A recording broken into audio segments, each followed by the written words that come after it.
And welcome to the NDTV YouTube channel. We'll give you a quick idea of some of the big stories we are tracking, and it's security related today once again.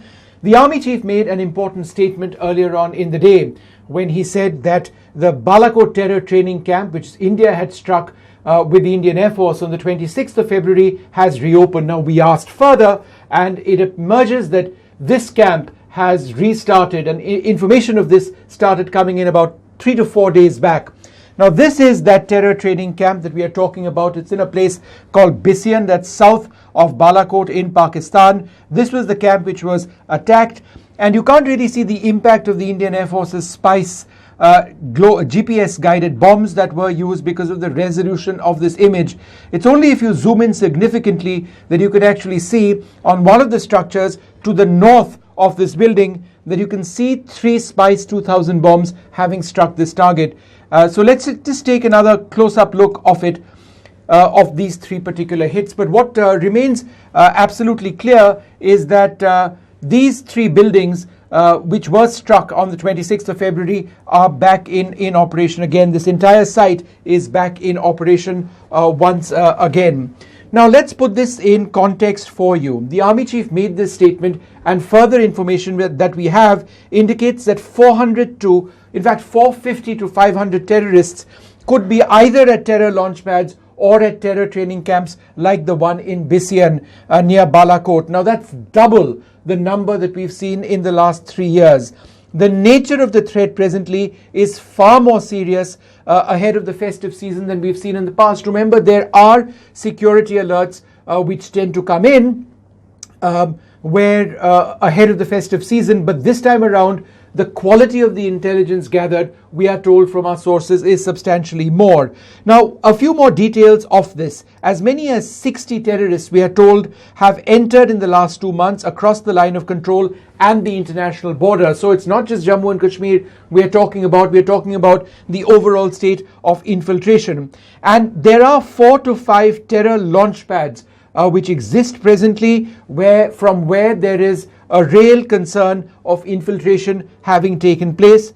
The worry is hopefully nothing will take place till Dussehra, but there is a real concern that it's in the period leading up to Dussehra that there is this elevated security threat. And the security threat itself exists all the way from Rajasthan, from Gujarat to Rajasthan to Punjab to Jammu and Kashmir.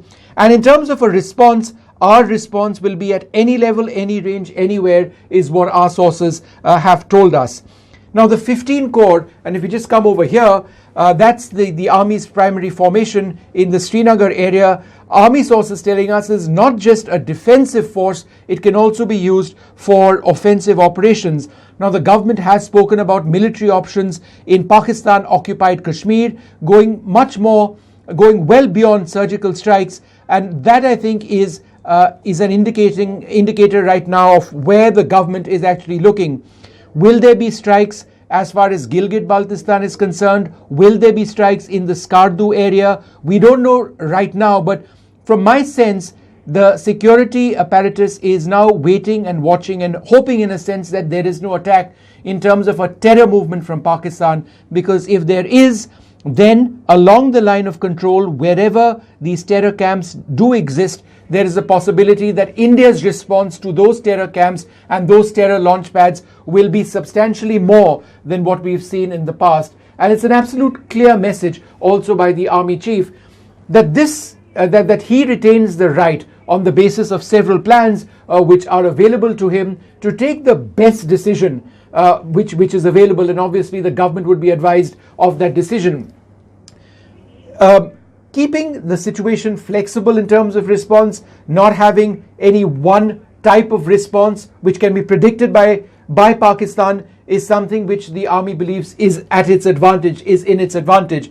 And therefore, flexibility in operations, flexibility in strategic thinking, flexibility in response, should there be a terrorist attack, is something that the government is banking on, something that the security establishment is banking on as well. And the larger context of all of this, The Prime Minister in the United States, he's going to be speaking at the United Nations General Assembly. Yesterday he was in Houston speaking to the Indian diaspora, where the US President Donald Trump was present. Both leaders speaking about the threat posed by international terror. India considers the United States a strong strategic partner and going forward would bank upon the United States, the White House, in endorsing any action that India does take as far as striking out at the heart of terror, what we believe to be Pakistan.